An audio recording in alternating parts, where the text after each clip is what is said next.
پاکستانیوں پیش خدمت ہیں آج کی تازہ خوشخبریاں۔ مشکلات سے نمٹنے میں فوج کا شکر گزار ہوں وزیر اعظم عمران خان کہتے ہیں کہ اپوزیشن چاہتی ہے کسی طرح فوج ہماری حکومت کو گرا دے۔ 3 سال مشکل وقت گزارا، اس دوران مدد کرنے پر بالخصوص پاک فوج کا شکر گزار ہوں۔ پی ٹی آئی کی 3 سالہ کارکردگی کے حوالے سے اسلام آباد میں منعقدہ تقریب سے خطاب کرتے ہوئے وزیر اعظم نے کہا کہ ہم نماز میں ایک ہی چیز مانگتے ہیں کہ اللہ ہمیں ان کی راہ پر لگائے جنہیں وہ نعمتیں بخشتا ہے۔ نوجوان نسل ہمارا مستقبل ہے۔ اللہ تعالیٰ نبی صلی اللہ علیہ وآلہ وسلم کی زندگی سے سیکھنے کا حکم دیتا ہے۔ نوجوانوں کو نبی کریم صلی اللہ علیہ وآلہ وسلم کی زندگی سے سیکھنا چاہیے۔ اونچ اور نیچ زندگی کا حصہ ہے۔ جو بھی حق کی راہ میں لڑتا ہے اسے مشکلات کا سامنا کرنا پڑتا ہے۔ اس کا مطلب یہ ہے کہ ہمیں برے وقت سے ڈرنا نہیں چاہیے۔ اگر ہم مشکل وقت کو صحیح طرح سے سمجھیں تو یہی کامیابی کا راستہ ہے۔ وزیر اعظم نے کہا کہ جب وزیر اعظم بنا تو یہی کہا کہ مشکل وقت ہے لیکن گھبرانا نہیں۔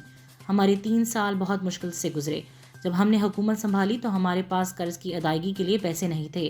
سعودی عرب اور چین ہماری مدد نہ کرتے تو کافی مشکلات کا سامنا ہوتا۔ ہمارے روپے کی قدر اور زیادہ گرتی۔ پیسہ نہ ہونے کی وجہ سے مجبوری میں IMF کے پاس جانا پڑا۔ IMF کی شرائط پر چلنے سے عوام کو مشکلات کا سامنا ہوتا ہے۔ وزیر اعظم نے کہا کہ اپوزیشن چاہتی ہے کہ کسی طرح فوج حکومت کو گرا دے۔ مافیا نے ہماری فوج کے خلاف تقریریں کیں۔ مشکلات سے نمٹنے میں خاص طور پر پاک فوج کا شکریہ ادا کرتا ہوں۔ 1 سال بعد ہم مشکل وقت سے نکلنے لگے تھے کہ کورونا آ گیا۔ لاک ڈاؤن سے متعلق اپوزیشن نے بہت زیادہ تنقید کی۔ لاک ڈاؤن کے باعث کورونا کے پھیلاؤ میں کمی آتی ہے۔ WHO نے پاکستان کی مثال دی کہ پاکستان نے بہتر طریقے سے کورونا کو ہینڈل کیا۔ افغانستان میں جامع حکومت ہی امن و استحکام کے لیے آگے بڑھنے کا راستہ ہے۔ وزیر اعظم عمران خان کا کہنا ہے کہ افغانستان میں جامع حکومت ہی امن و استحکام کے لیے آگے بڑھنے کا راستہ ہے۔ وزیر اعظم عمران خان سے اقوام متحدہ کے ورلڈ فوڈ پروگرام کے ایگزیکٹو ڈائریکٹر کی ملاقات ہوئی، جس میں افغانستان کی بدلتی ہوئی صورتحال پر تبادلہ خیال کیا گیا۔ وزیر اعظم نے دنیا بھر میں ہنگامی حالات کے دوران خوراک کی فراہمی میں ورلڈ فوڈ پروگرام کے کردار کو سراہا اور کہا کہ پاکستان بھی عالمی ادارہ خوراک کے مختلف منصوبوں سے مستفید ہو رہا ہے۔ ورلڈ فوڈ پروگرام کے ساتھ شراکت داری کو قدر کی نگاہ سے دیکھتے ہیں۔ ملاقات میں افغانستان کی بدلتی ہوئی صورتحال پر بھی تبادلہ خیال کیا گیا اور افغان عوام کے لیے خوراک کی ضروریات پورا کرنے کے لیے پاکستان اور ورلڈ فوڈ پروگرام کے تعاون پر بھی بات چیت کی گئی۔ ایگزیکٹو ڈائریکٹر نے افغان شہریوں کو خوراک کی فراہمی پر پاکستان کی تعریف کی اور افغانستان کی امداد جاری رکھنے پر بھی اتفاق کیا۔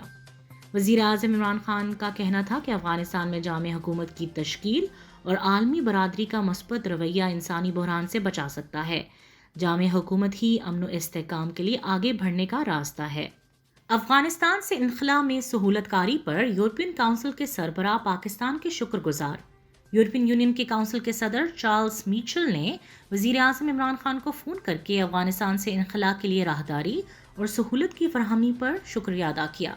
دفتر خارجہ کے مطابق یورپین کونسل کے صدر چارلس میچل نے وزیر اعظم عمران خان کو ٹیلی فون کیا اور ان سے افغانستان کی صورتحال پر تبادلہ خیال کیا۔ وزیر اعظم نے افغانستان سے سفارتی اور بین الاقوامی اداروں کے عملے اور دیگر افراد کے انخلاء میں سہولت فراہم کرنے میں پاکستان کے مثبت کردار کو اجاگر کیا۔ یورپین کونسل کے صدر نے انخلاء کے لیے راہداری کی فراہمی اور شہریوں کی میزبانی پر وزیر اعظم کا شکریہ ادا کیا۔ وزیر اعظم نے پاکستان کے نقطۂ نظر کی وضاحت کرتے ہوئے کہا کہ ایک مستحکم اور پرامن افغانستان پاکستان اور خطے کے مفاد میں ہے اور اس بات پر زور دیا کہ افغانستان کے تمام لوگوں کے حقوق کے تحفظ کے ساتھ ساتھ ان کی حفاظت اور سلامتی کو یقینی بنانے کی ضرورت ہے۔ انہوں نے کہا کہ ایک جامع سیاسی تصفیہ ہی آگے بڑھنے کا بہترین راستہ ہے اور اس امید کا اظہار کیا کہ افغان رہنما اس مقصد کے حصول کے لیے مل کر کام کرتے رہیں گے۔ عمران خان نے مسئلے کے حل کے لیے کوششیں جاری رکھنے کے پاکستان کے عزم کا اعادہ کرتے ہوئے کہا کہ افغانستان میں سلامتی کی صورتحال کو مستحکم کرنا، امن برقرار رکھنا، انسانی ہمدردی کے چیلنجز سے نمٹنے اور افغانستان کے عوام کی معاشی بہبود کو یقینی بنانے کے لیے ضروری ہے۔ ان کا کہنا تھا کہ افغانستان کو عالمی برادری کی مسلسل حمایت کی ضرورت ہے، جبکہ افغانستان کی عوام کے ساتھ اظہار یکجہتی اور انسانی ہمدردی کے چیلنجز سے بچنے اور معاشی استحکام کو یقینی بنانے کے لیے ان کی مدد ناگزیر ہے۔ وزیر اعظم نے کہا کہ پاکستان علاقائی اور بین الاقوامی شراکت داروں کے ساتھ قریبی رابطے میں رہے گا تاکہ افغانستان میں امن، استحکام اور ترقی کے مشترکہ مقاصد کو فروغ دیا جا سکے، جس سے خطے اور اس سے باہر کا علاقہ مستفید ہوگا۔ وزیر اعظم اور یورپین کونسل کے صدر نے فریقین سے رابطے اور افغانستان کی صورتحال پر قریبی رابطہ رکھنے پر اتفاق کیا۔ وزیر خارجہ کی ایرانی صدر ابراہیم رئیسی سے ملاقات۔ وزیر خارجہ شاہ محمود قریشی 4 ملکی دورے کے آخری مرحلے میں جمعرات کو ایران کے دارالحکومت تہران پہنچے، جہاں مہر آباد ہوائی اڈے پر ایران میں تعینات پاکستانی سفیر رحیم حیات قریشی اور وزارت خارجہ کے سینئر حکام نے ان کا خیر مقدم کیا۔ وزیر خارجہ شاہ محمود قریشی نے ایران کے صدر سید ابراہیم رئیسی سے تہران میں ملاقات کی۔ ملاقات میں وزیر خارجہ کے ہمراہ افغانستان کے لیے نمائندہ خصوصی محمد صادق، تہران میں پاکستان کے سفیر رحیم حیات قریشی اور وزارت خارجہ کے اعلیٰ حکام بھی موجود تھے۔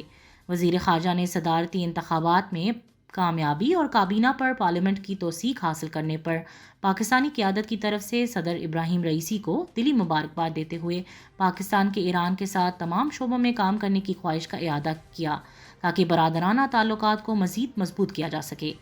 انہوں نے ایران، بالخصوص سپریم لیڈر آیت اللہ خمینی کی جانب سے مسئلہ کشمیر کی مسلسل حمایت پر صدر ابراہیم رئیسی کا شکریہ ادا کیا۔ افغانستان کی صورتحال پر وزیر خارجہ نے ایرانی صدر کو پاکستان کے مربوط نقطہ نظر سے آگاہ کرتے ہوئے کہا کہ افغانستان کے پڑوسیوں کے لیے آگے بڑھنے کے لیے مسلسل مشاورت ضروری ہے، کیونکہ افغانستان میں امن خطے کے لیے معاشی اور سیاسی فوائد کا باعث بنے گا۔ وزیر خارجہ کا خیر مقدم کرتے ہوئے صدر ابراہیم رئیسی نے افغانستان کی صورتحال کے تناظر میں علاقائی نقطہ نظر کو مضبوط بنانے کے لیے شاہ محمود قریشی کے دورے کی تعریف کی اور امید ظاہر کی کہ افغانستان میں امن اور استحکام قائم ہو جائے گا۔ شاہ محمود قریشی نے وزیر اعظم عمران خان کی جانب سے ایرانی صدر کو دورہ پاکستان کی دعوت دی، جسے انہوں نے قبول کر لیا۔ اس سے قبل شاہ محمود قریشی نے جمعرات کو تہران میں اپنی ایرانی ہم منصب ڈاکٹر حسین امیر عبدالحیان سے ملاقات کی اور انہیں یہ منصب سنبھالنے پر مبارکباد پیش کی۔ آرمی چیف سے برطانوی انٹیلیجنس ایجنسی سروس کے سربراہ کی ملاقات۔ Army chief general Qamar Javed Bajwa نے کہا ہے کہ پاکستان افغانستان کو ایک جامع تصفیے کے حصول کے لیے ہر ممکن مدد کرنے کے لیے تیار ہے، جو علاقائی امن اور خوشحالی کے لیے بہت ضروری ہے۔ ISPR کے مطابق army chief general Qamar Javed Bajwa سے برطانیہ کی خفیہ انٹیلیجنس ایجنسی سروس کے سربراہ مسٹر رچرڈ مور نے ملاقات کی۔ ملاقات کے دوران باہمی اور پیشہ ورانہ امور، دونوں ممالک کے درمیان انٹیلیجنس اور دفاعی تعاون پر تبادلہ خیال کیا گیا۔ ملاقات میں مجموعی علاقائی سلامتی، افغانستان میں امریکی انخلا کے بعد صورتحال پر بھی غور کیا گیا۔ آرمی چیف نے کہا کہ پاکستان پرامن، مستحکم اور خوشحال افغانستان کے حصول میں مدد کر رہا ہے۔ پاکستان افغانستان کو ایک جامع تصفیے کے حصول کے لیے ہر ممکن مدد کرنے کے لیے تیار ہے، جو علاقائی امن اور خوشحالی کے لیے بہت ضروری ہے۔ مہمان خصوصی نے علاقائی امن اور استحکام کے لیے پاکستان کی انتھک کوششوں کو سراہا۔ پاکستان میں تیار کردہ موبائل فون کی تعداد برآمدی فون سے زیادہ ہو گئی۔ ملک میں مقامی سطح پر تیار کردہ موبائل فون کی تعداد برآمدی موبائل فون سے زیادہ ہو گئی ہے۔ گزشتہ 7 ماہ کے دوران پاکستان میں موبائل بنانے والے اداروں نے 1,22,70,000 موبائل فونز تیار کیے، جبکہ اسی عرصے میں درآمد شدہ موبائل فون کی تعداد 82,90,000 ریکارڈ کی گئی۔ یہ رجحان PTA کے موبائل ڈیوائس مینوفیکچرنگ اجازت ناموں سے متعلق ریگولیٹری نظام کی مثبت عکاسی ہے۔ PTA کا کہنا ہے کہ ریگولیٹری نظام متعارف کروانے کے پہلے ہی سال کے 7 ماہ کے عرصے میں 1,22,70,000 موبائل فونز تیار ہوئے۔ مقامی سطح پر تیار ہونے والے موبائل فونز میں 48,70,000 4G اسمارٹ فونز شامل ہیں۔ موبائل مینوفیکچرنگ پالیسی سمیت سازگار حکومتی پالیسیوں کے بدولت اور device identity registration and blogging system کے کامیاب نفاذ کے بعد پاکستان میں مقامی سطح پر موبائل بنانے کے لیے سازگار ماحول پیدا ہوا۔ اس سے پاکستان کے موبائل فون تیاری کے نظام میں مثبت اثرات مرتب ہوئے، جس کی بدولت جعلی ڈیوائس مارکیٹ کا خاتمہ اور تجارتی اداروں کو برابر مواقع میسر ہوئے۔ PTA اعلامیہ کے مطابق ہر قسم کی ڈیوائس کی درآمدات کے لیے یکساں قانونی ذرائع کی موجودگی سے صارفین کے اعتماد میں بھی اضافہ ہوا۔ حکومت پاکستان کی جانب سے مینوفیکچررز کو پاکستان میں اپنی یونٹ کے قیام کے حوالے سے ایک جامع موبائل مینوفیکچرنگ پالیسی متعارف کرائی گئی۔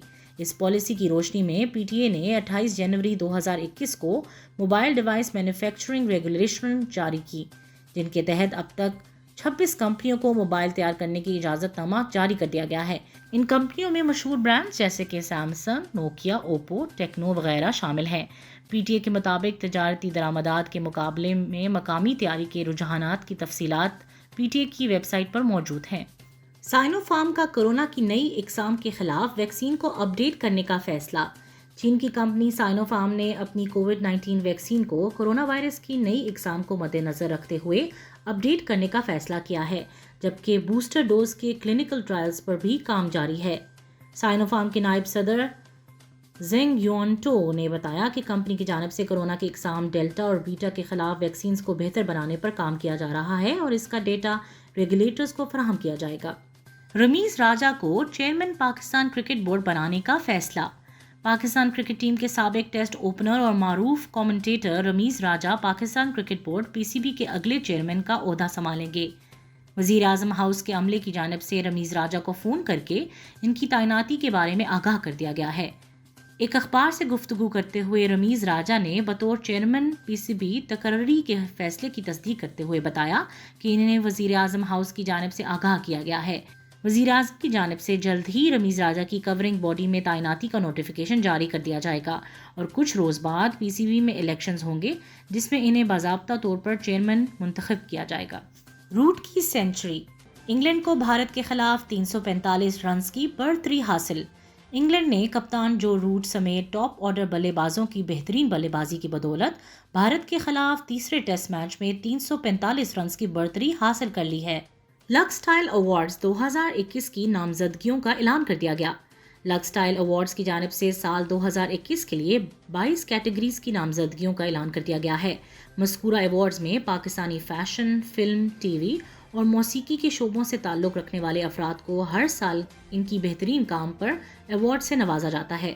تاہم عالمی وبا کورونا وائرس کے باعث سینماز بند ہونے اور فلمیں ریلیز نہ ہونے کی وجہ سے رواں برس ان ایوارڈز میں فلم کی کیٹیگری شامل نہیں کی گئی ہے۔ آج کے لیے بس اتنا ہی۔ انشاءاللہ پیر کو تازہ خبروں کے ساتھ پھر حاضر ہوں گے۔ پاکستان زندہ باد۔